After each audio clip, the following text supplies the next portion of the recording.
اعوذ باللہ من الشیطان اللعین الرجیم بسم اللہ الرحمن الرحیم الحمدللہ رب العالمین والصلاة والسلام علی سید الانبیاء وخاتم النبیین حبیبنا و حبیب الہ العالمین ابی القاسم محمد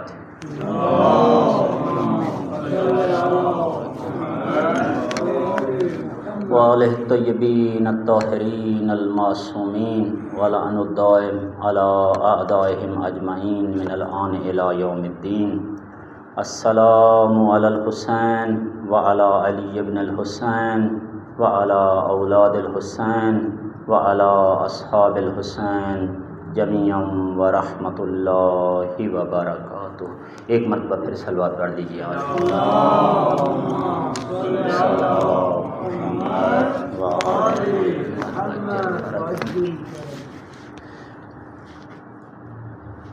دو مناسبتیں تقریباً اکٹھی ہو گئی ہیں۔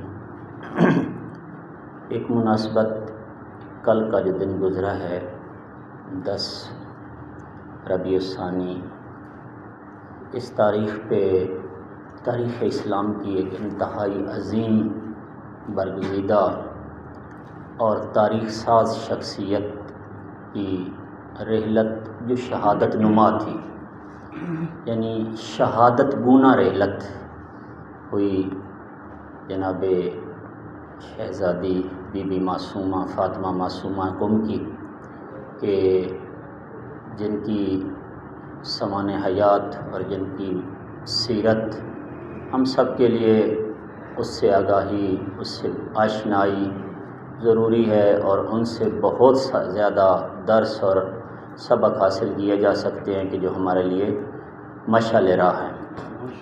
تو میں انشاءاللہ ایک دو جملے خود بی بی کی شان میں بھی عرض کروں گا کہ بی بی کا کیا کردار رہا ہے ہمارے مکتب میں، اور خصوصاً اپنے زمانے کے امام کی معیت، اطاعت اور اس کے پیش نظر بی بی نے اپنا کیا کردار ادا کیا، ہم از لحاظ سیاسی اور اجتماعی اور معاشرتی، ہم از لحاظ معنوی و علمی اور عرفانی۔ اور خصوصاً یہ جو ہمارا یہ پروگرام ہے کہ جس کا بہرحال پوسٹر بھی میرے پاس آیا تھا، یہ مخصوص ہے شہید مقاومت کے ساتھ، شہید بزرگوار، شہید ہمارے زمانے کے جو سید الشہداء ہیں، کہ سید بزرگوار سید حسن نصر اللہ رحمۃ اللہ علیہ سے، تو انشاءاللہ اس کے حوالے سے بھی میں چند ایک گزارشات آپ کی خدمت میں عرض کروں گا کہ انشاءاللہ ہم درخواست کریں گے شہید بزرگوار سے بھی اور جناب سیدہ فاطمہ معصومہ سلام اللہ علیہ سے بھی، اور تمام اولیاء انبیاء ائمہ طاہرین سے بھی، کہ وہ ہمارا یہاں پہ بیٹھنا، یہاں پہ چل کر آنا، اور جو جتنی دیر ہم بیٹھ کے ان کا ذکر خیر فرما رہے ہیں اور سماعت فرما رہے ہیں، اس کو اپنی بارگاہ میں عبادت شمار فرمائیں، اور دنیا و آخرت میں اس کا ہمیں اور مومنین و مومنات کو، مسلمین و مسلمات کو وسیع اجر عطا فرمائیں۔ تو اس سے پہلے کہ میں اپنی گفتگو اور عرائض آپ کی خدمت میں پیش کروں، ایک مرتبہ پھر صلوات پڑھ لیں آل محمد کی ذات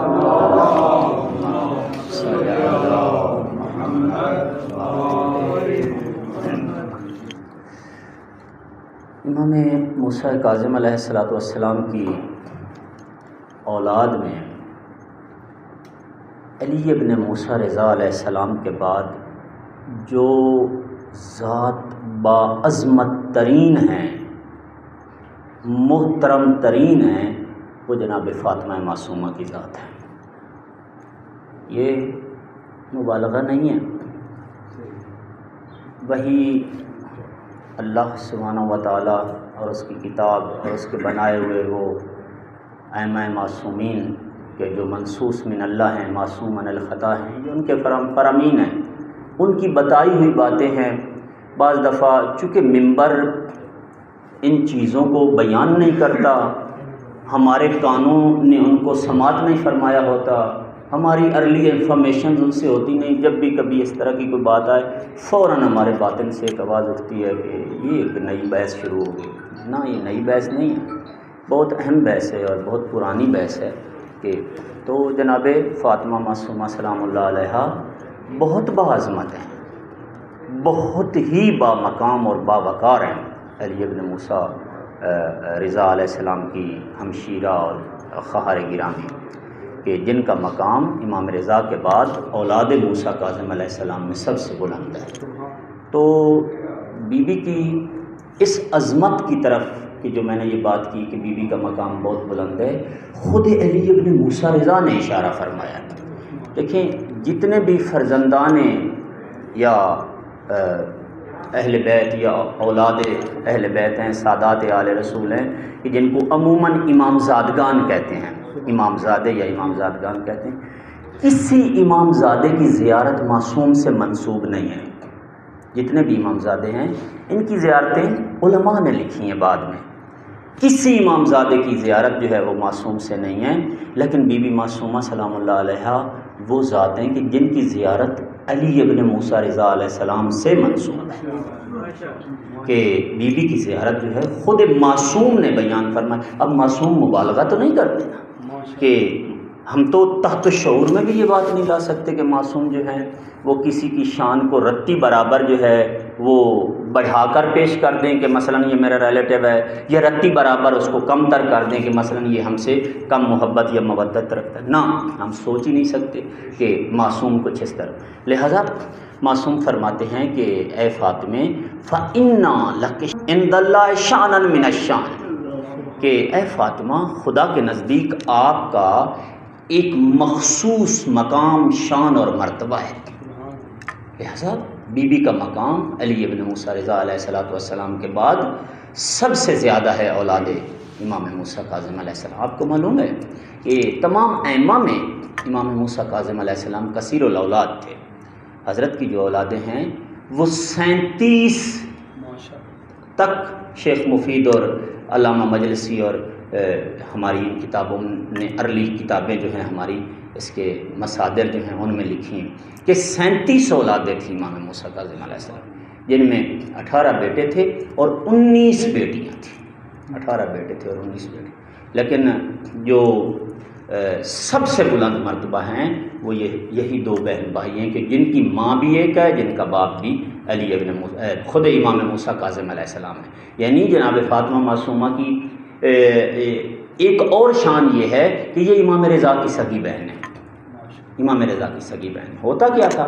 ہوتا یہ ہے کہ معصومین کی جو ذمہ داری پروردگار نے عائد کی ہے، دیکھیں معصوم کے نہ فرمان میں فرق ہوتا ہے، نہ کلام میں، نہ بیان میں۔ جو آدم نے کہا وہی ابراہیم نے کہا، وہی عیسیٰ نے فرمایا، وہی موسیٰ نے فرمایا، وہی یعقوب، ایوب، یونس، زکریا، یحییٰ، سبھی نے محمد عربی صلوات پڑھ لیجیے پیغمبر کی ذات،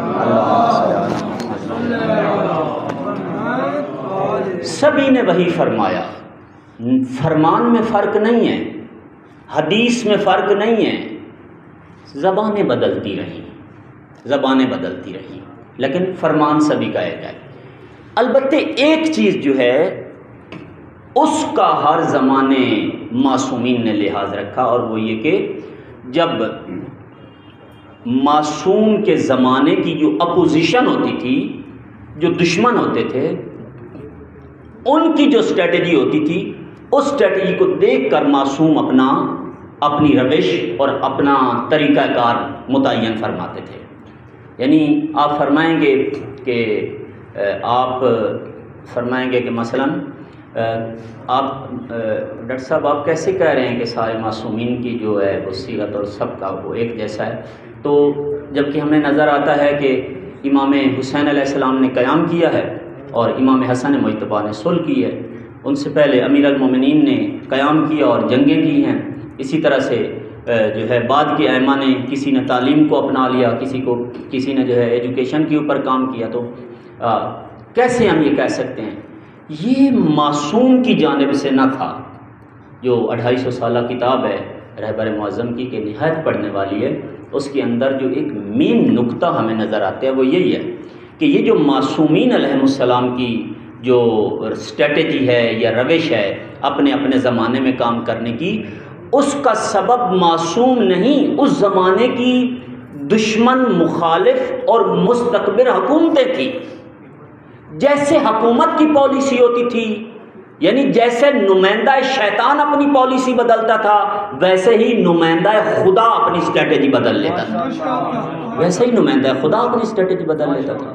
کہ پہلے انہوں نے چاہا کہ ہم مثلاً جو ہے صلح کے ذریعے ان کو شکست دے دیں گے، وہاں پہ پتہ چلا کہ فراست ربانی نے صلح کے پردے میں امیر شام کو وہ شکست دی کہ اس کو بہت عرصہ بعد پتہ چلا کہ میرے ساتھ ہو کیا گیا ہے، مجبور ہو گیا اس بات پر کہ کیا کرے، امام مجتبیٰ کو زہر دلوا دے۔ یہ شکست کا بدلہ لیا گیا کہ جو امام مجتبیٰ نے صلح کے پردے میں دی۔ اب کیسے دی؟ کاش میں وہ صلح کے نکات آپ کی خدمت میں عرض کرتا تو پتہ چلتا کہ امام مجتبیٰ علیہ السلام نے کیسے ان کو شکست دی۔ مثلاً ایک پوائنٹ مولا نے یہ لکھایا صلح کے اس صلح نامے کے اندر، امیر شام قرآن اور سنت پہ عمل کرے گا۔ اسی ایک پوائنٹ کے اندر مولا نے قیامت تک کے لیے امیر شام کا چہرہ لوگوں کے سامنے پیش کر دیا۔ امام کا یہ فرمانا کہ امیر شام قرآن و سنت پہ عمل کرے گا، امیر شام کا آنکھیں بند کر کے اس کے اوپر سگنیچر کر دینا، اس بات کی دلیل ہے کہ امیر شام پہلے قرآن و سنت پہ نہیں چل رہا تھا۔ اگر وہ چل رہا ہوتا تو وہ یہ کہتا کہ میں تو پہلے ہی قرآن پہ چل رہا ہوں۔ آپ کا یہ پوائنٹ ہی بے فضول ہے، اس کو نہیں لکھا جانا چاہیے۔ مولا کا یہ فرمانا، اس کا قبول کر لینا، اس بات کی دلیل ہے کہ وہ قرآن و سنت پہ نہیں چل رہا تھا، اور مولا فراست ربانی کے ذریعے قیامت تک لوگوں کو بتا رہے تھے کہ دیکھ لو یہ قرآن پہ نہیں چل رہا، سنت پہ نہیں چل رہا۔ مثلاً بہت سارے نکات مولا کی صلح کے اندر جو ہیں، جنہوں نے آگے چل کر امیر شام کو مجبور کیا کہ وہ مولا کو زہر دلوائے، اور زہر دلوا کے اس نے شہید کیا۔ اب آگے چل کر دیکھا انہوں نے کہ صلح کے ذریعے تو ہمیں شکست ہو گئی ہے، اب ذرا ان کو تلوار کے ذریعے ہم وہ کر کے دیکھ لیتے ہیں۔ انہوں نے تلوار اٹھائی، جب تلوار اٹھائی تو کربلا میں مولا حسین علیہ السلام نے اپنے 72 ساتھیوں کے ذریعے ان کو وہ شکست دی کہ قیامت تک لفظ یزید لعنت بن گیا، اور آج تک لعنت ان کا پیچھا کرتی چلی جاتی۔ وہ جن کو ظاہراً وہاں پہ شکست ہوئی، وہ آج کون سا عقل مند اور سمجھدار انسان ہے کہ جو کہے کربلا میں حسین علیہ السلام کو شکست ہوئی؟ ہر کوئی کہتا ہے حسین جیت گیا۔ لہذا یہ جو معصومین کی کا طریقہ کار اور ان کی روش اور ان کی اسٹریٹجی بدل رہی تھی، یہ خود معصوم کی طرف سے نہ تھی، حکومت وقت کی جو پالیسی ہوتی تھی اس کے پیش نظر معصوم اپنی اسٹریٹجی کو بدلتے تھے۔ معصوم کی مسئولیت خدا کی جانب سے ہے، لیکن جو غیر معصوم تھے، ان کی اولادیں ہیں، ان کے اصحاب ہیں، ان کی کیا ذمہ داری ہوتی تھی اس زمانے میں کہ وہ کیا کریں؟ جیسے جناب معصوم ہیں، معصوم علی ابن موسیٰ رضا علیہ السلام ہیں کہ جو امام ہیں اپنے زمانے کے۔ جب امام موجود ہوتا ہے، جب سربراہ، دیکھیں رسول اللہ کی موجودگی میں امیر المومنین موجود تھے، کوئی کتاب، کوئی حدیث، کوئی روایت یہ دکھائے کہ پیغمبر کی زندگی میں علی علیہ السلام نے کبھی کوئی خطبہ دیا؟ ساکت ہیں، خاموش ہیں۔ جیسے ہی پیغمبر دنیا سے تشریف لے گئے کہ شہادت گناہ حضور کی رحلت ہوئی، جیسے ہی پیغمبر دنیا سے گئے، نہج البلاغہ جیسا سرمایہ علی علیہ السلام کے کلام سے اکٹھا ہو گیا۔ ہاں، تو اسی طرح سے مولا علی کے زمانے میں امام مجتبیٰ بھی امام ہیں، امام حسین بھی امام ہیں، لیکن ہمیں کیا نظر آتا ہے کہ جب تک امیر المومنین زندہ رہے یہ دونوں امام خاموش ہیں، دونوں امام۔ بلکہ ایک دفعہ جناب زہرا عموماً اپنے بچوں کی تربیت کا یہ اہتمام فرماتی تھی، دوسرے اہتماموں کے ساتھ ساتھ ایک اہتمام یہ تھا بی بی کا کہ مثلا فرمایا کرتی تھی، حسن جاؤ مسجد میں سن کے آؤ میرے بابا آج کیا فرماتے ہیں، سن کے آؤ۔ اور جیسے پیغمبر کا خطبہ ختم ہوتا تو بھاگ کے آتا بچہ اور آ کے اپنی ماں کو بتاتا کہ نانا نے آج یہ فرمایا۔ جب علی علیہ السلام تشریف لے آتے تو بی بی مولا کو پہلے ہی بتا دیتی کہ آج میرے بابا نے مسجد میں یہ فرمایا، یہ فرمایا، یہ فرمایا۔ مولا نے فرمایا کہ زہرا آپ تو پردے میں ہیں، گھر میں ہیں، تو آپ کیسے آپ کو مقصد معلوم ہو جاتا ہے کہ میرے نانا نے؟ تو بیوی نے بتایا کہ آپ کے بیٹے امام مجتبیٰ مجھے آ کے بتاتے ہیں کہ یہ میرے نانا نے فرمایا ہے۔ تو علی علیہ السلام کو اشتیاق ہوا کہ میں بھی دیکھوں کہ میرا حسن کیسے آ کے نانا کے لہجے میں ماں کے سامنے سیم اسی طرح سے بیوی بناتی تھی، انتظام کرتی تھی، اور امام مجتبیٰ جیسے خطبہ دے رہے۔ تو جب ایک خطبے سے فارغ ہو کے امام مجتبیٰ سے پہلے امام علی علیہ السلام آگے پردے کے پیچھے آ کے بیٹھ گئے، پردے کے پیچھے آ کے بیٹھ گئے۔ جیسے ہی امام مجتبیٰ نانا کی تقریر اپنی ماں کو سنانے لگے، زبان لڑکھڑا گئی، زبان لڑکھڑا گئی۔ ماں سے عرض کرتے ہیں ماں یہاں کوئی موجود ہیں بڑی ذات کے جن کی وجہ سے میری زبان لڑکھڑا رہی؟ یہاں کوئی بڑی ذات موجود ہیں؟ پردے کے پیچھے سے علی باہر آئے، آئے، اپنے بیٹے کو اٹھایا، سینے سے لگایا، فرمایا میرے بیٹے سلامت رہو۔ کیسا لہجہ آپ کا شبیہ مصطفیٰ ہے، نانا مصطفیٰ کی طرح آپ کا لہجہ بچپن میں حسن مجتبیٰ، کس قدر خوبصورت آپ اپنی تقریر بیان۔ لیکن جب تک امام زندہ رہتے ہیں دوسرا امام خاموش رہتا ہے۔ تو ہاں جب معصوم اپنی ذمہ داری انجام دے رہے ہوتے ہیں تو جو معصوم کے فرزند ہوتے ہیں یا ان کے ماننے والے ہوتے ہیں ان کی ذمہ داری کیا ہوتی ہے؟ ان کی ذمہ داری ہوتی ہے معصوم کی سیرت کو فالو کرتے ہوئے جو اسٹریٹجی، جو روش معصوم نے اپنائی ہے وہ بھی اسی کو دنبال کریں، اسی کا پرچار کریں، اسی کو پھیلائیں، تاکہ معصوم کے ہم آواز بن کر معصوم کی آواز کو دور دور تک پھیلایا جا سکے۔ یہ شیعوں کی، مومنین کی اور مدد کرنے والوں کی ذمہ داری ہوتی ہے۔ اب علی ابن موسیٰ رضا علیہ السلام کا زمانہ، دشمن جب یہ سارے ہتھ کنڈے آزما چکا اور کچھ بھی اس کو نہ ملا سوائے شکست و ذلت اور رسوائی کے، تو اب دشمن جو تھا اس نے ایک نیا طریقہ اپنایا، اور وہ یہ کہ میں اہل بیت کو کیا کرتا ہوں؟ ولی عہد بنا دیتا ہوں۔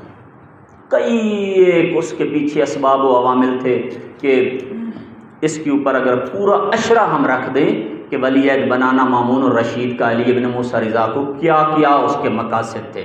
مثلا ایک مقصد اس کا یہ تھا کہ جو زمانے کی شیعہ جو افراد ہیں اور آبادیاں ہیں اور شیعہ طاقت ہے اس کو کنٹرول کرے۔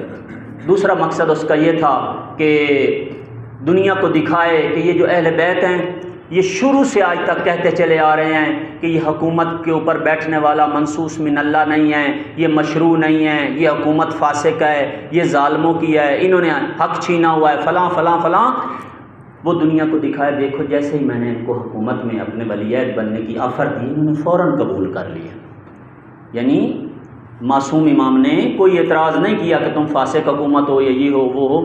جیسے ہی میں نے ان کو دنیا کو دکھائے، شیعہ کو دکھائے، اور پھر اس کے نتیجے میں کیا کرے؟ خود مولا کے ماننے والوں کے درمیان جو ہے وہ اختلاف پیدا کرے۔ مثلا امام مجتبیٰ نے جب صلح کی تو امیر شام کا اس صلح کے پیچھے ایک وجہ یہ بھی تھی کیونکہ ہمارا ایک بیانیہ ہوتا ہے، دشمن بھی اپنا ایک بیانیہ تیار کرتا ہے کہ اگر یہ نہ ہوا تو یہ ہو جائے گا، یہ نہ ہوا تو یہ ہو جائے گا، یہ نہ ہوا تو، یعنی ایک تیر کے اوپر اس کے نشانے پہ ایک تیر کے کئی نشانے ہوتے ہیں۔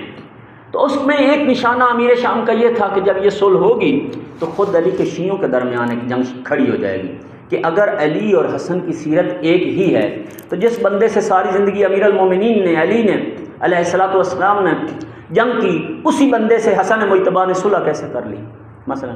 تو واقعاً بعد میں یہ واقعات رونما ہوئے کہ امام مجتبیٰ کے نیچے سے مسلح کھینچ لیا گیا، اسی طرح سے مولا کے اوپر چاقوؤں سے شیعوں نے حملہ کیا، بلکہ یہی جو سلیمان ابن سرد خزائی تھا کہ جس نے کربلا کے بعد پہلا قیام کیا، قیام توابون، یہ کوفہ کا بڑا فقیہ آدمی تھا۔ تو یہ جو خط لکھے گئے مولا حسین علیہ السلام کو ان میں اس کے خطوط بھی شامل تھے۔ تو سلیمان ابن سرد خزائی نے آ کے مولا حسن کو کہا السلام علیکہ یا مذل المومنین، اے مومنوں کو ذلیل کرنے والے حسن، آپ پہ میرا سلام۔ مولا نے فرمایا میں نے کیا کیا ہے؟ کہا کہ جس بندے کے ساتھ ساری زندگی تیرے باپ نے جنگ کی اس کے ساتھ جا کے صلح کر لی۔ مولا نے فرمایا کاش تجھے پتہ چلتا کہ صلح کے پردے میں کتنی بڑی فتح ہمیں نصیب ہوئی ہے، کاش تجھے پتہ چلتا۔ یعنی یہی چیز اب مولا امام رضا کے ساتھ کرنا چاہتے تھے کہ یزید مامون کی ولی عہدی امام رضا نے کیسے قبول کر لی. تو مولا نے پھر اپنی امامت، علم امامت کے ذریعے، فراست ربانی کے ذریعے اس ملعون کی اسٹریٹجی اور چال کو مدینے میں ہی بے نقاب کر دیا. فرمایا میں تیری یہ ولایت عہدی قبول ہی نہیں کرتا، میں نہیں کرتا قبول. یہاں تک کہ شرق و غرب عالم کے اندر تمام دوست دشمنوں نے سمجھ لیا، سن لیا کہ مامون ان کو ولی عہد بنانا چاہ رہا ہے اور وہ جو ہیں اس کا انکار کر. یہاں تک کہ چونکہ مامون اپنے بھائی امین کو قتل کر کے حکومت میں آیا تھا، بنی عباس سارے اس کے خلاف ہو گئے تھے. مامون کی ماں ایرانی تھی اور امین کی ماں عرب تھی. بنی عباس اس کے خلاف تھے کہ لہٰذا اس کے خلاف بغاوتیں ہو رہی تھیں مختلف صوبوں کے اندر. مامون نے ایک اعلان کر دیا. اس نے کہا پہلے میں نے کہا ولی عہد بناؤں گا، اب میں علی ابن موسیٰ رضا کو خود خلیفہ بنانے جا رہا ہوں، خود خلیفہ بنانے جا رہا ہوں، خلافت یہ اس کو دیتا ہوں. وہ جو اب بنی عباس تھے وہ ڈر گئے. انہوں نے کہا ایسا کر کہ آپ ان کو خلیفہ نہ بنائیں، اولاد علی کو خلافت نہ دیں، ہمیں تو ہی قبول ہے، ہمیں تو ہی قبول ہے. لہٰذا اس نے اپنا مقصد حاصل کر لیا. جب یہی چیز مولا کو لکھ کے بھیجی تو مولا نے فرمایا مامون اگر خلافت تجھے اللہ نے دی ہے تو اللہ کی دی ہوئی خلافت تو کسی کو کیسے دے سکتا ہے؟ ایک چیز خدا نے تجھے دی ہے، خدا کی دی ہوئی خلافت تو کسی کو کیسے دے سکتا ہے؟ اور اگر خلافت تجھے اللہ نے نہیں دی، کسی اور کی ہے، تو کسی اور کا مال تو کسی اور کو کیسے دے سکتا ہے؟ کسی اور کا مال تو کسی کو، جب تیری ہے ہی نہیں خلافت تو کسی اور کی ہے تو ایک بندہ تھا صادق آل محمد میں، آل محمد کے زمانے میں، صلوات پڑھ لیجیے مولا کی اللہم صلی علی محمد. وہ چوری کرتا تھا تو چوری کر کے رائے خدا میں بانٹ دیتا تھا. چوری کرنا اور چوری کر کے تو مولا کو پتہ چلا. مولا نے فرمایا پتہ چلا تو چوری کو کرتا ہے اور رائے خدا میں بانٹ دیتا ہے. کہا ہاں. مولا نے فرمایا کیوں؟ کہتا تو قرآن نہیں پڑھا ہوا. مولا کو قرآن سکھا رہا ہے. مولا نے فرمایا پڑھا ہوں. کہا پھر قرآن میں یہ نہیں پڑھا کہ جب تم گناہ کرتے ہو تو اللہ ایک گناہ کنسیڈر کرتا ہے، جب تم نیکی کرتے ہو تو اللہ ایک نیکی کی عوض 10 نیکیاں کنسیڈر کرتا ہے. یہ جو چوری کرتا ہوں وہ ایک گناہ ہے اور یہ جو رائے خدا میں بانٹتا ہوں وہ 10 نیکیاں ہیں. اگر 10 نیکیوں سے ایک گناہ کم ہو جائے تو 9 نیکیاں تو پھر بھی میرے کھاتے میں بچ جائیں گی. میں تو قرآن پہ عمل کرتا ہوں. مولا نے فرمایا کہ تیری ماں تیرے غم میں بیٹھے، کس قدر قرآن سے نابلد ہے تو، کس قدر تو قرآن سے نا واقف اور نا آشنا ہے. کہا کیا ہوا؟ کہا فرمایا یہ جو تو چوری کرتا ہے یہ ایک گناہ، یہ جو چوری شدہ مال کسی اور کو دیتا ہے یہ ایک اور گناہ. تجھے کس نے اجازت دی ہے جو مال تیرا ہی نہیں کسی اور کو جا کے دے دے؟ یہ جو چوری کرتا ہے یہ ایک گناہ، یہی چوری والا مال جب کسی کو دیتا ہے یہ اس سے بڑا گناہ. کس نے تجھے اجازت دی ہے؟ لہذا علی ابن موسیٰ نے اس پالیسی کو، اس اسٹریٹجی کو، اس سازش کو بے نقاب کر دیا مدینے میں. حتیٰ کہ روایت بتاتی ہے کہ جب مولا کو وہاں سے لے کے آیا جا رہا تھا اور مولا الوداع کر رہے تھے، ایسے لگ رہا تھا کہ جیسے کوئی ولی عہد تو کیا گھر سے جنازہ نکل رہا ہو. مولا نے اپنی زندگی میں اپنے بہن بھائیوں سے اور گھر والوں سے کہا جس نے مجھے دیکھنا ہے دیکھ لو، جس نے مجھے ملنا ہے مل لو، جس نے مجھ پہ گریہ کرنا ہے کر لو. اس لیے کہ یہ میری اور آپ کی آخری ملاقات ہے. میں ولایت عہدی کی طرف نہیں، میں موت کی طرف جا رہا ہوں. میرے قتل کی سازش ہے.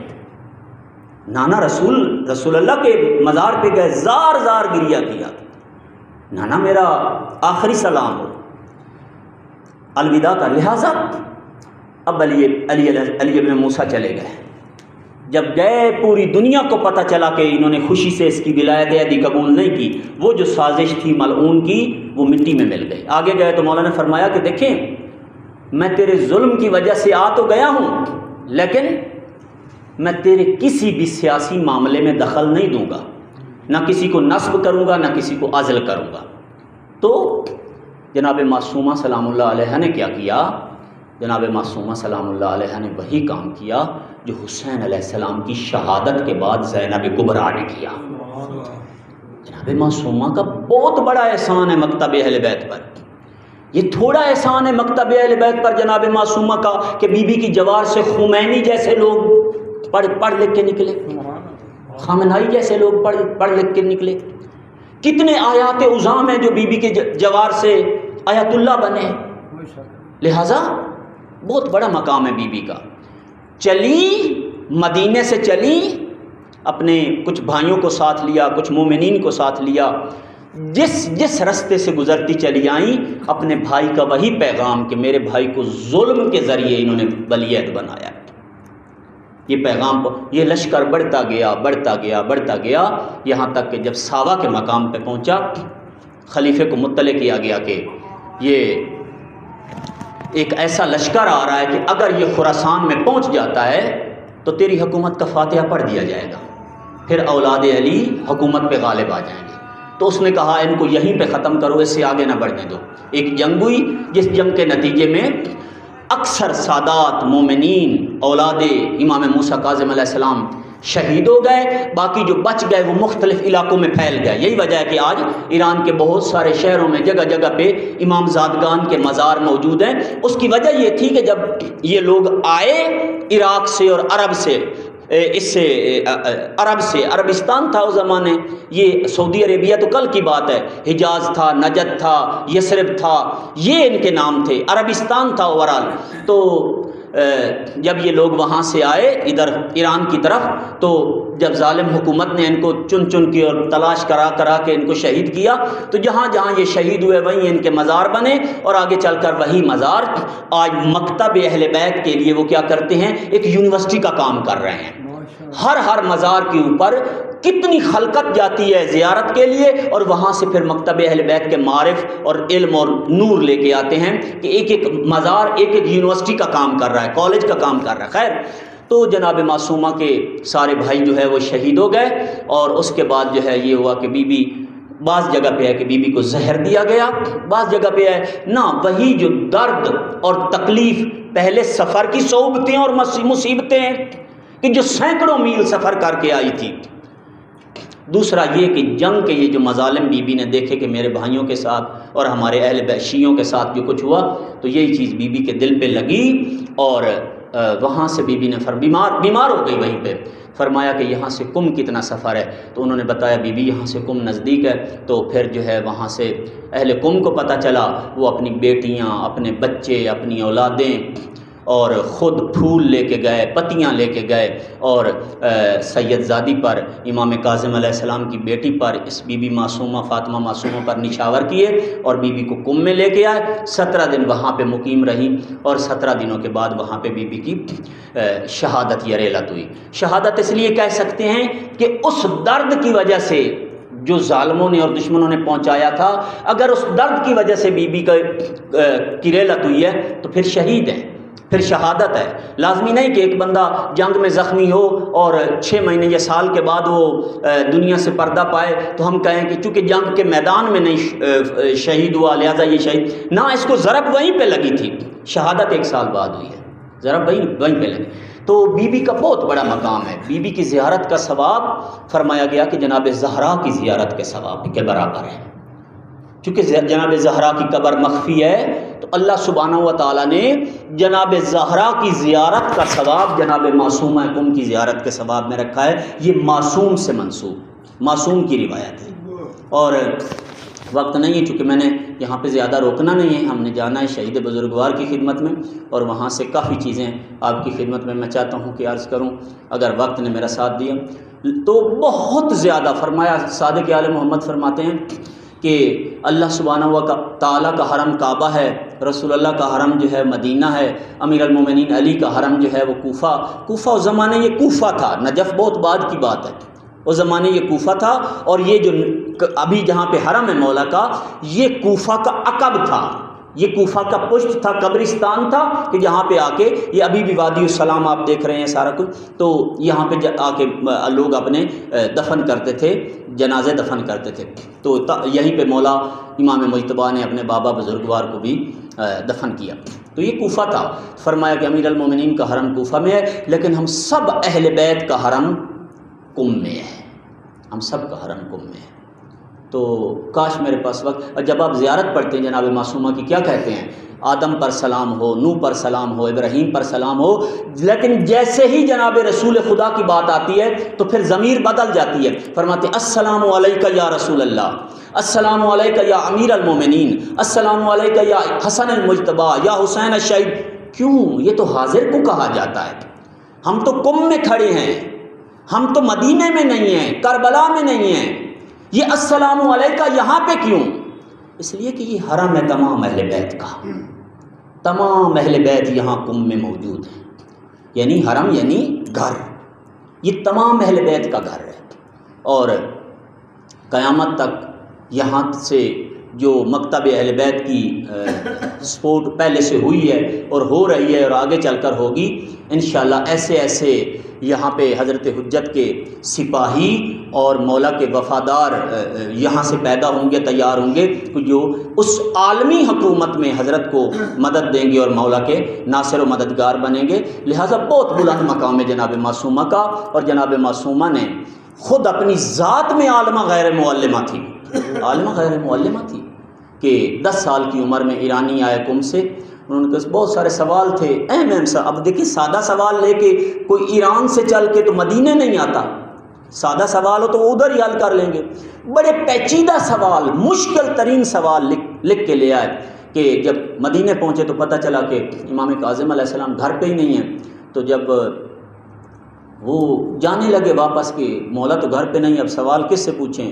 بہرحال دشمن زمانہ تھا، ان کی جاسوسی بھی ہوتی تھی کہ کون کیا کر رہا ہے، تو انہوں نے اپنے آپ کو چھپانا بھی تھا، بتانا بھی تھا۔ کہ جب وہ جانے لگے تو جناب معصومہ نے کہلوا بھیجا کہ میرے بابا کے جو زائر آئے ہیں ان سے کہو کہ جو تمہارے سوال ہیں وہ سوال مجھے بھیجے، میں جواب دیتی ہوں۔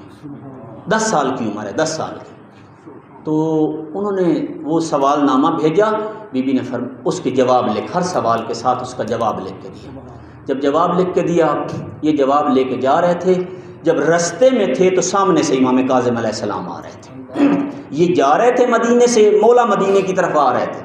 مولا سے ملاقات ہوئی، خوش ہو گئے، زیارت کی۔ اس کے بعد مولا نے پوچھا کیسے آنا، انہوں نے کہا آقا کچھ سوال تھے ہمارے بڑے پیچیدہ، تو وہ آپ سے پوچھنے کے لیے آئے تھے، لیکن آپ تو گھر پہ نہیں تھے۔ آپ کی دختر گرامی فاطمہ، یہ معصومہ کا لقب بی بی کو امام رضا نے دیا ہے، اس وقت فاطمہ نے، آپ کی بیٹی فاطمہ نے جو ہے ہمیں جواب دیے ہیں سارے سوالوں۔ مولا نے فرمایا وہ جواب دکھاؤ۔ انہوں نے جواب دکھائے۔ مولا نے ایک ایک سوال پڑھا اور ہر سوال کے سامنے اس کا جواب دیکھا۔ جب سارے سوالات اور جوابات کو دیکھ چکے، 3 دفعہ امام کاظم نے فرمایا فداہا ابوہا، فداہا ابوہا، فداہا ابوہا، فاطمہ آپ کا بابا آپ پہ قربان ہو جائے۔ 10 سال کی عمر میں اتنے مشکل سوالات کے بالکل صحیح جوابات، 10 سال کی عمر میں اتنے مشکل سوالوں کے بالکل صحیح جوابات۔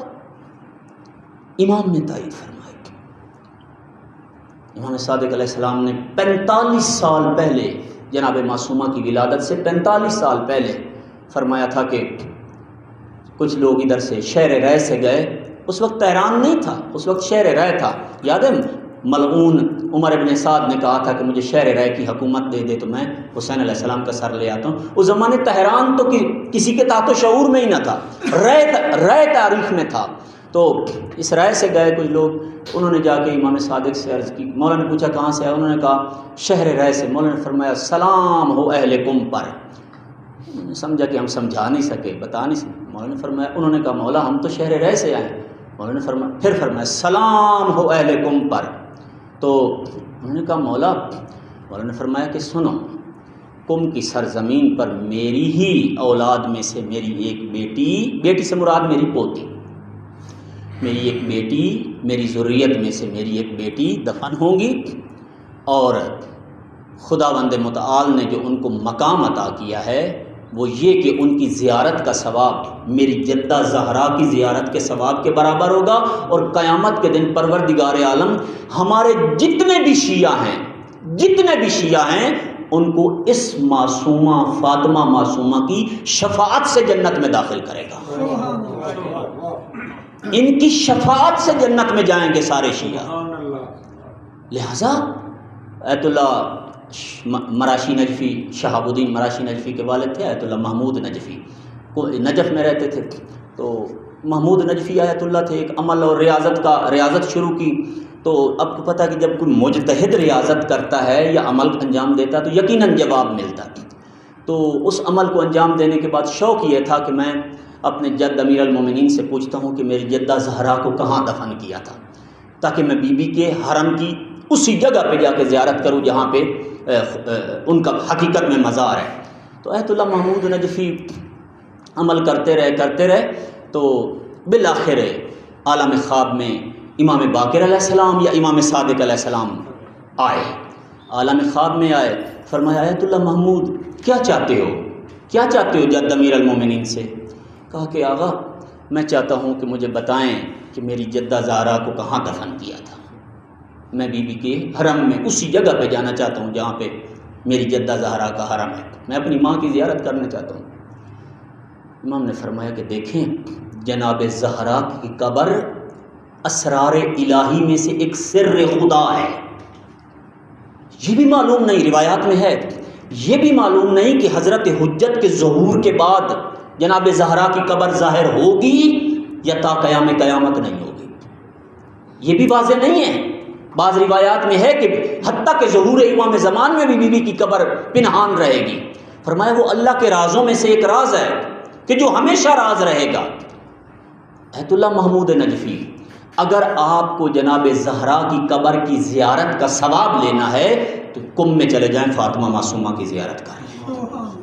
آیت اللہ مراشی فرمایا کرتے تھے یہ جو ہم نجف سے چل کے کم میں آئے ہیں، میرے بابا ادھر آئے ہیں، اس کی وجہ یہ تھی انہوں نے پھر وہاں چونکہ بہرحال مائیں بہت پیاری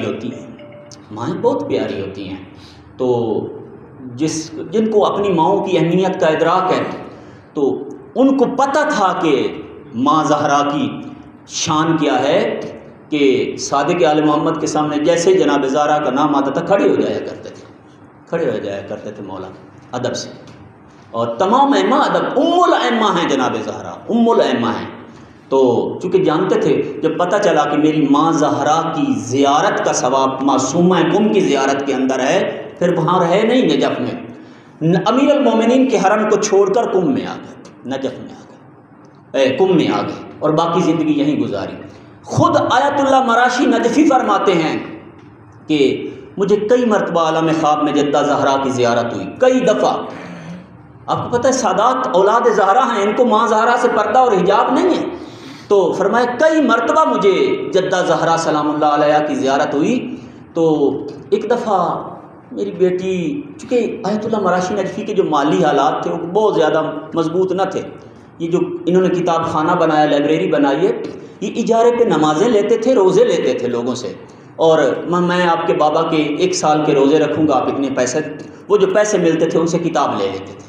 میں آپ کے بابا کے 1 سال کی نمازیں پڑھوں گا، آپ اتنے پیسے دیں. وہ جو یہ حالت تھی آیت اللہ مراشی، شہاب الدین مراشی نجفی کی.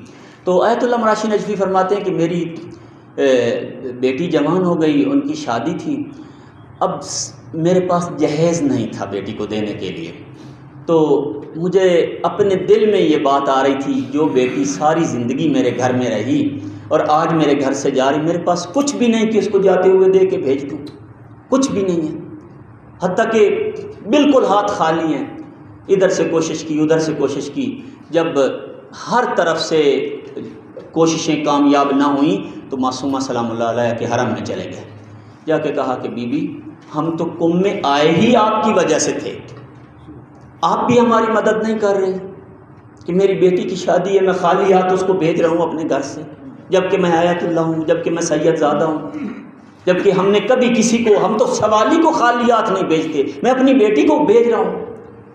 یہ کہہ کے چلے گئے. عالم خواب میں دیکھتے ہیں کہ جناب معصومہ سلام اللہ علیہ کے حرم کو جو ہے وہ معطر کیا جا رہا ہے، گرد و خاک پاک کی جا رہی ہے، اور کافی سارے لوگ ہیں جو حرم کو سجانے میں گویا کوئی بہت بڑا مہمان آ رہا ہے۔ ایت اللہ مراشی فرماتے میں نے دیکھا کہ یہ ساری صفائی ہو رہی ہے اور حرم کی تیاری ہو رہی ہے، میں دیکھتا رہا، کچھ دیر کے بعد میں جانے لگا وہاں سے۔ جب میں جانے لگا تو کسی نے آگے بڑھ کے کہا کہ ایت اللہ رک جائیں، خود جناب معصومہ تشریف لا رہی ہیں، خود جناب معصومہ تشریف، یہ ایت اللہ مراشی نجفی کے حالات اور احوال زندگی میں یہ درج ہے چیزیں، خود جناب معصومہ تشریف لا رہے ہیں۔ تو تھوڑی ہی دیر گزری، ایت اللہ شہاب الدین مراشی نجفی فرماتے تھوڑی ہی دیر گزری کہ جناب فاطمہ معصومہ تشریف لے آئیں۔ جیسے ہی تشریف لے آئیں میں نے دیکھا بی بی کا چہرہ مبارک عین جناب زہرا کی طرح تھا، چونکہ ماں کو جناب زہرا کو کئی مرتبہ دیکھ چکے تھے عالم، عین جناب زہرا کی طرح تھا۔ تو آتے ہی بی بی نے فرمایا کہ ایت اللہ شہاب ہم نے آپ کو کب فراموش کیا ہے، ہم نے آپ کو کب فراموش کیا ہے؟ فرماتے ہیں کہ 2 دن نہ گزرے کہ غیب سے ایسی میری مدد ہوئی کہ بیٹی کے لیے ایک بہت بہترین جہیز کا اہتمام ہوا، اور میں نے اسی طرح بیٹی کو اپنے گھر سے رخصت کیا جیسے مومنین اپنے گھروں کو سے اپنی بیٹیوں کو رخصت کرتے ہیں۔ لہذا جناب معصومہ حتیٰ فرمایا کرتے تھے ایت اللہ مراشی نجفی کہ جب آپ ایما سے مانگتے ہیں تو ایما شروع سے لے کے آخر تک دیکھتے ہیں، آپ کے لیے مناسب ہے تو دیتے ہیں ورنہ روک لیتے ہیں، لیکن جب آپ جناب معصومہ سے مانگتے ہیں فوراً عطا کر دیتی ہیں، جناب معصومہ فوراً عطا کر دیتی ہیں۔ معصوم ابتدا سے آخر تک دیکھتے ہیں لیکن جناب معصومہ فوراً عطا۔ باب الحوائج کی بیٹی ہیں، موسیٰ ابن جعفر کی بیٹی ہیں، علی ابن موسیٰ رضا کی ملاقات اور حضرت کے مشن کو دنیا تک پہنچاتے پہنچاتے بی بی کی جو ہے وہ شہادت ہوئی یا ریلت ہوئی۔ تو بہرحال بی بی کا ہمارے اوپر بہت بڑا احسان ہے۔ دوسری جو مناسبت ہے وہ شہید بزرگوار شہید مقاومت کی ہے کہ لازمی نہیں کہ اولاد زہرا صدر اسلام میں ہو تو وہ ہمارے لیے بہت مقدس اور محترم ہے، اور آج اگر اولاد زہرا ہو تو وہ جو ہے ہمارے جیسے ہیں۔ یہ بہت بڑی جو ہے وہ کم فہمی اور بہت بڑی مسٹیک ہے، بڑی غلطی ہے۔ صادق آل محمد گھر سے باہر نکلے تو حضرت کے ہاتھ میں چھڑی تھی، آگے سے یہ حنفیہ آگے یہ ابو حنیفہ کہ جن کا نام نعمان ابن ثابت ہے، یہ بھی مولا کے شاگرد رہے ہیں 2 سال تک۔ کہتے ہیں لولا سنتان لحلق النعمان، 2 سال جو میں امام صادق کا شاگرد رہا ہوں، اگر میری زندگی سے وہ نکل جائیں تو میں ہلاک ہو جاؤں گا۔ ہاں 2 سال میں ہلاک ہو جاؤں۔ تو ابو حنیفہ نے کہا کہ فرزند رسول آپ تو اتنے بوڑھے نہیں ہوئے تو یہ چھڑی ہاتھ میں کیوں پکڑ لی ہے؟ صادق آل محمد نے فرمایا کہ نعمان یہ چھڑی بڑھاپے کی وجہ سے نہیں، یہ اصل میں میرے نانا مصطفیٰ کا عصا ہے جو مجھے وراثت میں ملا ہے، تو میں نے اس کو تبرکاً اپنے ہاتھ میں رکھ لیا ہے۔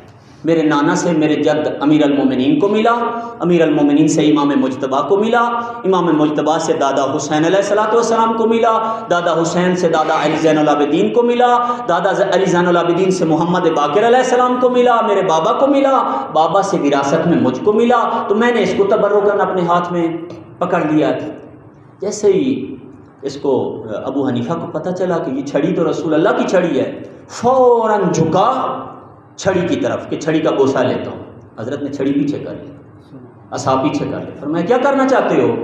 کہا کہ فرزند رسول میں وہ عصا چومنا چاہتا ہوں کہ جس کو میرے آغا رسول اللہ صلی اللہ علیہ وآلہ وسلم کا ہاتھ لگا ہے، جس کو پیغمبر کا ہاتھ لگا ہے۔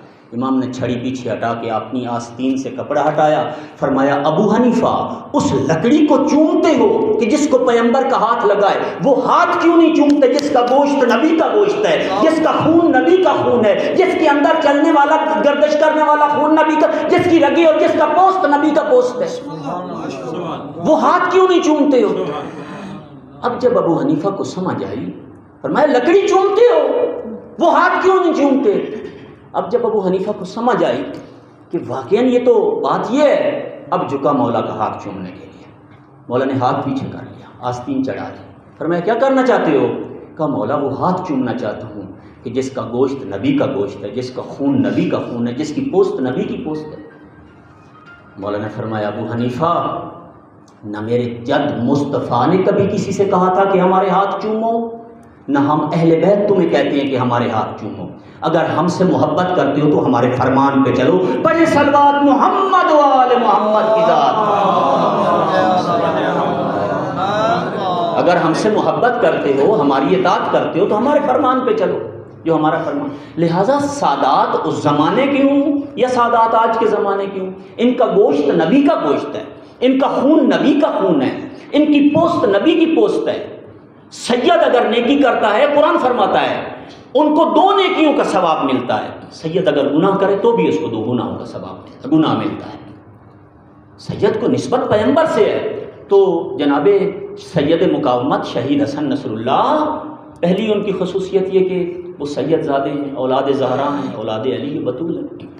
دوسری ان کی خصوصیت کہ وہ یہ کہ سید زادے نے نہ فقط لبنان کے شیعہ کے لیے، عالم اسلام کے تشیع کے لیے جو ہے وہ عزت و سربلندی کا سبب بنے ہیں کہ آج پورے عالم میں تشیع سربلند ہے سید زادے کی وجہ سے۔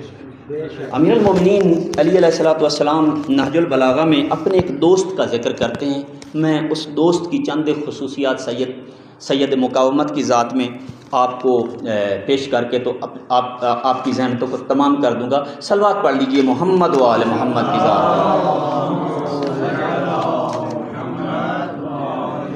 مولا فرماتے ہیں کہ میرا ایک دوست تھا، نام نہیں لیا۔ بعض کہتے ہیں کہ چونکہ مولا نے فرمایا کانا لی اخن، میرا ایک بھائی تھا یا میرا ایک دوست تھا، اس دوست کی امام علی علیہ السلام نہج البلاغہ میں خصوصیات بتاتے ہیں، نام نہیں لیتے۔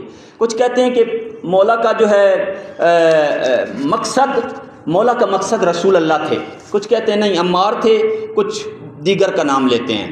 تو امیر کائنات فرماتے ہیں کہ ان کی جو خصوصیات تھیں، ان خصوصیات میں سے ایک خصوصیت یہ تھی میرے اس دوست کی، وہ صادق تھے، سچے تھے۔ اب شہید نصر اللہ، میں ابھی رستے میں آتے ہوئے یہ کتاب پڑھ رہا تھا، تو شہید نصر اللہ اس قدر صادق تھے کہ آغا کو صادق الوعد کہتے ہیں۔ صادق الوعد، ادھر پیغمبر کو صادق و امین کہتے تھے، ادھر فرزند رسول کو صادق الوعد کہتے تھے۔ آغا کی جو گفتگو ہوتی تھی یا تقریر ہوتی تھی، لبنان کے بعد سب سے زیادہ اسرائیل میں سنی جاتی تھی۔ اسی کتاب میں ابھی پڑھتا چلا آ رہا تھا، 80%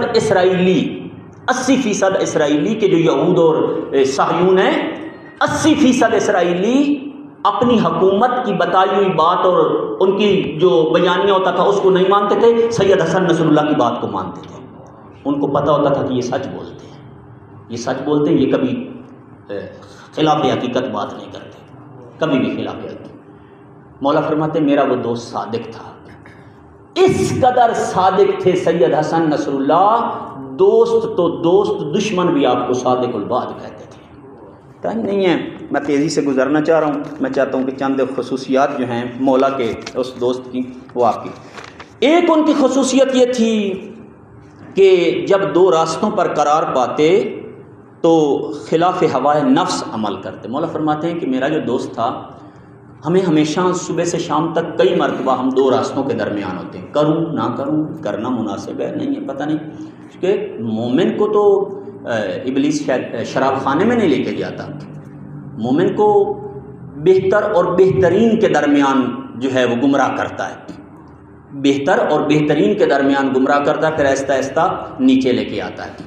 تو میں یہ بھی چیز عرض کرتا چلوں کہ کسی نے جو ہے صادق آل محمد سے کہا مولا یہ شیعہ ہی کے درمیان اتنے اختلافات کیوں ہوتے ہیں؟ معاف کرنا، یہ شیعہ ہی اتنے بے عمل کیوں ہوتے ہیں؟ ان کے بازاروں میں 2 نمبر مال کیوں ہوتا ہے؟ ایسے کیوں ہیں یہ شیعہ؟ حالانکہ یہ امیر المومنین کے ماننے والے ہیں۔ صادق آل محمد نے فرمایا تو نے قرآن نہیں پڑھا؟ اس نے کہا مولا سارا پڑھا ہے۔ انہوں نے فرمایا کہ قرآن میں تو نے نہیں پڑھا کہ ابلیس کو جب پروردگار عالم نے فرمایا کہ فخرج منہا فإنک رجیم، میرے دربار سے نکل جا تو شیطان ہو گیا، تو اس نے جواب میں کیا کہا تھا؟ اس نے کہا مولا، اس نے جواب میں کہا تھا قالا فبما اغویتنی لأقعدن علی صراطک المستقیم، کہ مجھے تیری عظمت کی قسم تو نے مجھے گمراہ کیا ہے، اب میں صراط مستقیم پہ بیٹھوں گا، ان کو گمراہ کروں گا۔ کہاں سے؟ آگے سے، پیچھے سے، دائیں سے، بائیں سے۔ امام صادق نے فرمایا کہ مجھے یہ بتا صراط مستقیم پہ کون ہے؟ جن کا پیشوا علی ہے یا جو علی کو چھوڑ کے دوسروں کے پیچھے ہیں؟ صراط مستقیم پہ کون ہے؟ اس نے کہا مولا اس میں کوئی شک ہے کہ صراط مستقیم پہ وہی ہیں کہ جن کا پیشوا علی ہے؟ مولا نے فرمایا یہ وجہ ہے کہ شیطان پوری انرجی انہیں پہ لگاتا ہے، جو اس کے سامنے پہلے لیٹے پڑے ہیں ان کو اس نے کیا کہنا ہے؟ وہ تو پہلے ہی اس کی پارٹی کے لوگ ہیں۔ یہی وجہ ہے کہ یورپ میں چلے جائیں آپ کو ایک نمبر چیز ملے گی بازاروں میں، اگر وہ کہیں گے کہ مال ایک نمبر ہے، ایک نمبر ہوگا، اگر وہ کہیں گے ریٹ یہ ہے، وہی ریٹ ہوگا، کیونکہ اس نے روح ان سے لے لی ہے۔ اب جو ڈھانچہ ہے ان کو دے دیا، کوئی بات نہیں، ڈھانچہ ان کے پاس رہے، ٹھیک ہے۔ فرمایا کہ جتنی بھی اس کی کوشش ہے، انرجی ہے، وہ انہی پہ لگاتا ہے۔ یہی وجہ ہے کہ ان کے درمیان اختلافات زیادہ ہیں، یہی وجہ ہے کہ ان کے بازاروں میں، اور ہمارے ایک آیت اللہ تھے تو انہوں نے بہرحال ہر شام تہران کی ایک مسجد میں وہ ایک حدیث بیان کرتے تھے۔ ایک دفعہ انہوں نے حدیث پڑھی، پیغمبر گرامی اسلام نے امیر المومنین کو فرمایا یا علی، جتنا اللہ تبارک و تعالیٰ نے آپ کو علم عطا کیا ہے اتنے شیطان کے پاس آدمیت اور انسانیت کو گمراہ کرنے کے طریقے ہیں۔ اب چونکہ جانتے تھے کہ علی کا علم کیا ہے، ہم نہیں جانتے ہیں، ہم صرف سنتے ہیں یا اپنی زبان کو وہ کرتے ہیں زیب داستاں کے لیے، زیب داستاں کے لیے ہم جو ہے بیان کرتے ہیں، ہمیں نہیں پتہ کہ واقعہ علی علیہ السلام کا علم اتنا ہے۔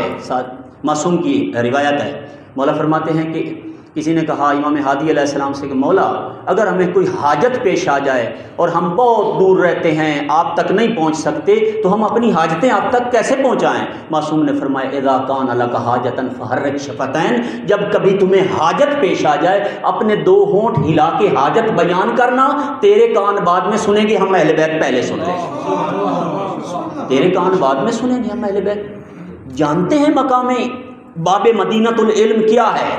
وہ عالم دین گھبرا گئے، بعض دفعہ جو ہے جیسے ایک آدمی کی طبیعت جو ہے سائیکلوجیکلی طور پر، نفسیاتی طور پر خراب ہو جاتی تھی، حتیٰ کہ بعض دفعہ نماز میں بھی جو ہے ان کے وہ خلل آنے لگا۔ کسی نے کہا آقا چند دنوں سے ہم نے دیکھا ہے کہ آپ کی طبیعت جو ہے پہلے کی طرح نارمل نہیں، کوئی وجہ ہے؟ کہا ہاں اس سے بڑی وجہ اور کیا ہو سکتی ہے؟ کہا کیا وجہ ہے؟ کہا یہ کہ پیغمبر کی حدیث پڑھیے کہ اے علی جتنا آپ کے پاس علم ہے اتنے ہی شیطان کے پاس آدمیت کو گمراہ کرنے کے طریقے ہیں۔ اب جس کے پاس علی کے علم کے برابر انسانیت کو گمراہ کرنے کے طریقے ہوں، جس کا دشمن اتنا طاقتور ہو، اس دشمن سے بچنے کے لیے میرے پاس کیا ہے؟ میرے پاس کیا ہے؟ تو فرمایا کہ آدم کے لیے شیطان نے قسم کھائی کہ تیری بھلائی کر رہا ہوں، جنت میں تیری بھلائی کر رہا ہوں، اس کے ساتھ وہ کیا کہ اس کو جنت سے نکلوایا، وہ کیا کہ جو کیا، وہ کیا کہ جو کیا۔ ہمارے لیے تو اس نے قسم کھائی ہے کہ میں ان کو گمراہ کروں گا، یہاں بھلائی کی قسم کھائی تو یہ کر دیا، یہاں گمراہ کرنے کی قسم کھا رہا ہے، کیا کرے گا ہمارے ساتھ؟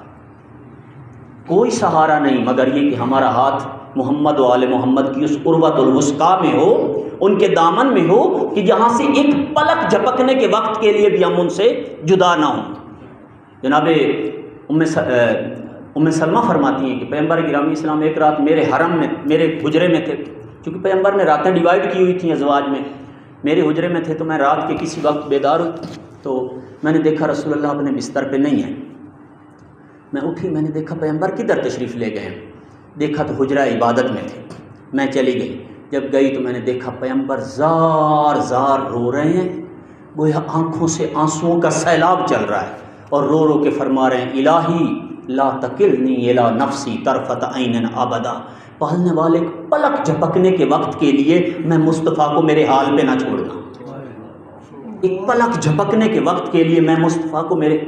جناب ام سلمہ رک گئی، جب پیغمبر کی نماز مکمل ہوئی، دعا مکمل ہوئی، عرض کی یا رسول اللہ اگر آپ کی یہ حالت ہے تو امت کا کیا بنے گا؟ اگر آپ کی یہ حالت ہے تو امت کا کیا بنے گا؟ رسول گرامی اسلام نے فرمایا ام سلمہ مگر تو نے دیکھا اور سنا نہیں کہ میرے بھائی یونس کو ایک لمحے کے لیے خدا نے اس کے حال پر چھوڑا، فما کان ما کان، اس کے ساتھ وہ ہوا کہ جو ہوا، ایک لمحے کے لیے یونس کو پروردگار نے اس کے حال پہ چھوڑا. لہٰذا عصر حاضر میں کس کو پتہ تھا یونس کے جیل خانے میں اور قید خانے میں قیدی ہے؟ اگر کسی کو پتہ چل ہی جاتا تو اس مچھلی کو وہاں سے کیسے نکال کے لے آتا؟ اگر کوئی نکال کے لے بھی آتا تو کیسے زندہ و سلامت یونس کو اس کی شکم سے رہائی دلواتا؟ فرمایا فما کان ما کان، یونس کے ساتھ وہ ہوا کہ جو ہوا. الہی لا تکلنی الی نفسی طرفۃ عین ابدا.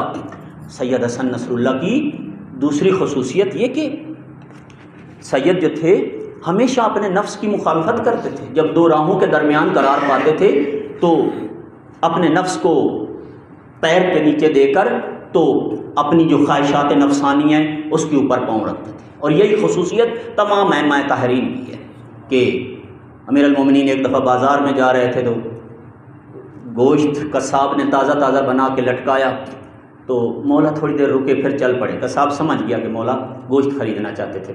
اس نے کہا آقا مولا یا امیر المومنین آپ رکیں اور چل پڑے. مولا نے فرمایا دل کیا آپ سے گوشت خریدوں لیکن میرے پاس پیسے نہیں تھے، میں چل پڑا ہوں. تو اس نے کہا آقا آپ کے پیسے کہیں جا رہے ہیں، آپ گوشت لے جائیں، پیسے میں بعد میں لے لوں گا. فرمایا نا، میں نے اپنے نفس سے کہا ہے کہ تجھے میں گوشت بعد میں کھلاؤں گا، ادھار نہیں لیتا. میں نے اپنے نفس سے کہا ہے تجھے بعد میں گوشت کھلاؤں گا، ابھی میرے پاس پیسے نہیں ہیں، میں ادھار نہیں لیتا. ہمیشہ اپنے نفس کو. سید زادے کی اگلی جو خصوصیت ہے، فرماتے ہیں کہ اگلی خصوصیت آغا کی یہ تھی کہ میدان جنگ میں شیر تھے، عین امیر المومنین کی طرح. غزوہ بدر میں 70 کافر سردار ان کے قتل ہوئے، جن میں 35 فقط علی علیہ السلام نے قتل کیے. قریش اور منافقین اور مشرکین اور کافرین کے جو غزوہ بدر میں 35 فقط علی علیہ السلام نے قتل کیے، باقی ساری کی ساری کلیکشن ملا کے. کون سا غزوہ ہے اور کون سی جنگ ہے جس میں امیر المومنین نے شرکت کی ہو اور پھر جنگ جیت کرنا ہے؟ مرد میدان تھے. یہی وجہ کہ شیعہ نہیں ڈرتا. شیعہ کی آئیڈیالوجی اتنی مضبوط آئیڈیالوجی ہے کہ اس وقت دنیا میں سب سے زیادہ جو پھیلنے والا دین ہے وہ دین اسلام ہے، اور اسلام کے اندر جو سب سے زیادہ سیکٹ لوگ قبول کرتے جا رہے ہیں وہ یہی مکتب اہل بیت ہے. ایک فرانسیسی جو ہے وہ تھنکر تھا، فلاسفر تھا، اس کا نام تھا ہانری کوربن. ہانری کوربن بعد میں علامہ طباطبائی علیہ الرحمہ کے ساتھ بڑا عرصہ خطوط لکھتا رہا، بعد میں مسلمان ہوا، پھر شیعہ ہو گیا. پھر اس نے بہت اچھی کتابیں لکھی. ہانری کوربن کی کتابیں فارسی میں ترجمہ ہو چکی، پڑھنے والی ہیں. اس نے لکھا کہ اس دنیا میں فقط ایک مکتب اس وقت ایسا ہے تمام ادیان میں، اور ادیان کے اندر جتنے بھی مکاتب فکر ہیں، تمام مکاتب فکر کے اندر صرف ایک مکتب ایسا ہے جو اب بھی کہتا ہے یہ زمین آسمان سے جڑی ہوئی ہے. یعنی شیعہ کی طرف اشارہ کیا کہ یہ کہتے ہیں ہمارے زمانے کا امام موجود ہے جو اس وقت بھی زمین کو آسمان کے ساتھ جوڑے ہوئے ہیں. اب بھی آسمان کی خبریں زمین پہ ہمارے مولا کے ذریعے ہمیں ملتی ہیں. باقی سارے کہہ رہے ہیں کہ پیغمبر بھی چلا گیا اور نبی بھی چلے گئے، تو اب ہماری اپنی مرضی ہے کہ ہم جس طرح اپنی زندگی گزاریں. لہذا سید مرد میدان تھے. اگلی جو خصوصیت ہے وہ یہ تھی کہ تابع قوانین تھے. قانون کے جو تھے وہ بڑی دفعہ لوگوں نے یہ 2006 والی جنگ کے بعد کہا آغا آپ نے اس طاقت کو شکست دی ہے کہ جس کے بارے میں کہا جاتا تھا اسرائیل ناقابل شکست ہے. آپ نے 33 روزہ جنگ میں ان کو ناکوں چنے چبائے. آپ سے چھوٹا سا لبنان کور نہیں ہو پا رہا. کیوں نہیں انقلاب برپا کر دیتے لبنان؟ آپ کو پتہ ہے لبنان کے اندر عیسائی بھی ہیں، اہل سنت بھی ہیں اور شیعہ بھی ہیں، دیگر ادیان بھی ہیں. آقا نے فرمایا نا، جو ہمارے ملک کا قانون ہے وہی چلتا رہے گا. خدا جانتا ہے چاہتے تو پورے لبنان پہ قبضہ کر سکتے تھے. جو اسرائیل کو زیر کر چکے ان کے لیے لبنان کیا تھا؟